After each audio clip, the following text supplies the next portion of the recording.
Hi everyone, I'm Ben, and this is the Board Game Blueprint. This week, we're going to be taking a quick look at the upcoming Kickstarter game, Bandimals, a take-that-themed musical game where players are managers of an animal band, designed by Brian and Kara Shoemaker of Glass Shoe Games. So let's set it up on the table next door and see what we have in store. Before we begin, we should also mention that these are prototype components and are not reflective of the final product. In Bandimals, as I explained earlier, players will be competing to have the best party band of animals before anyone else. The objective here is that you will be working towards 11 band points. Whoever can get there first is the winner, or in the event that the deck runs out, whichever player has the highest will win. To start the game, deal every player 3 cards, and if any of those cards start with a play when drawn icon, go ahead and discard it and draw a new card in its stead.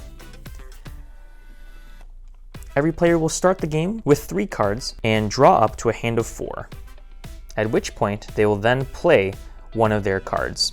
Now, all the positive points can be played in your own band, but all the negative points or bad musician cards, like Batinksi, must be played on another player. So to start things off, I might go ahead and play on my neighbor a -4 to put them even farther away from their 11-point goal. Or I might just play something in the middle on myself to get things started. Let's try Matasaur for 2 points.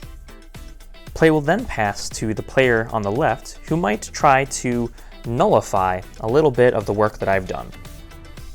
And so turns will just continue to go around in a circle, again until one player reaches 11 points, or the deck runs out, and comparing who has the most.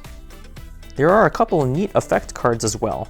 One of those play when drawns, for example, is a band breakup, where every player must take a musician from their band and place it in the player to the left's band instead. So you are going to be thematically moving a member of the band to another player.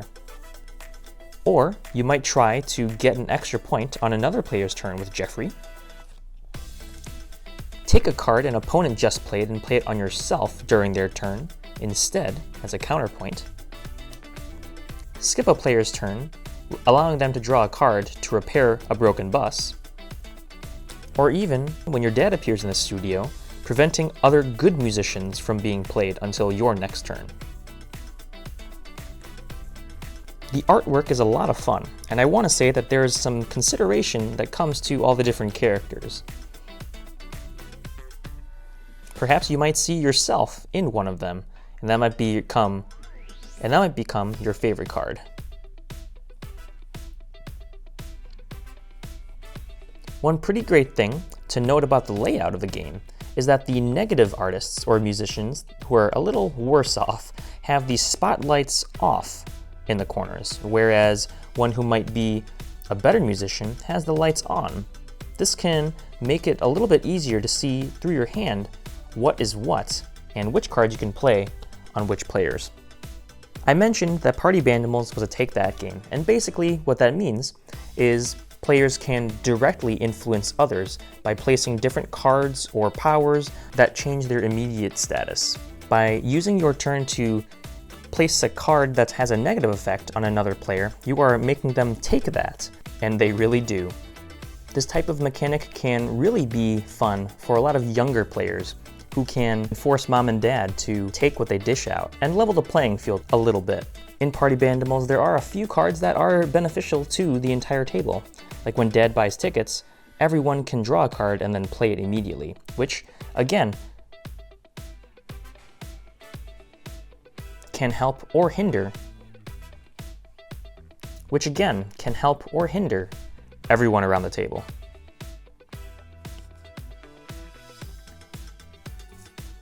Personally, I'm a fan of the Prontor card, which gives you a little bit more selection or choices by looking at the top 3 cards of the deck, playing one of them, and putting the other 2 back in any order. And then, of course, there's also a new band where you remove a bad musician in play and instead put it in someone else's. As you can see, the Rhino agent doesn't look too excited about this. but if you have a fever for a light and cartoony game, the prescription is more cowbell and party Bandimals. I also want to mention that the mint tin that you see, again, is prototype, but is also limited to the first 100 backers. That will also deliver a little bit earlier than the 2-box regular set for everyone else. So, if you'd like to add this to your collection and get a pretty sweet storage container out of it, that might be your best bet. I hope you had some fun seeing all these wacky and colorful characters, and that you'll consider backing their project when it goes live October 14th. If you like this video, please give it a thumbs up and hit that subscribe button so that you can stay up to date on future content like this. As always, I'm Ben. This has been another episode of the Board Game Blueprint. And together, let's build something great.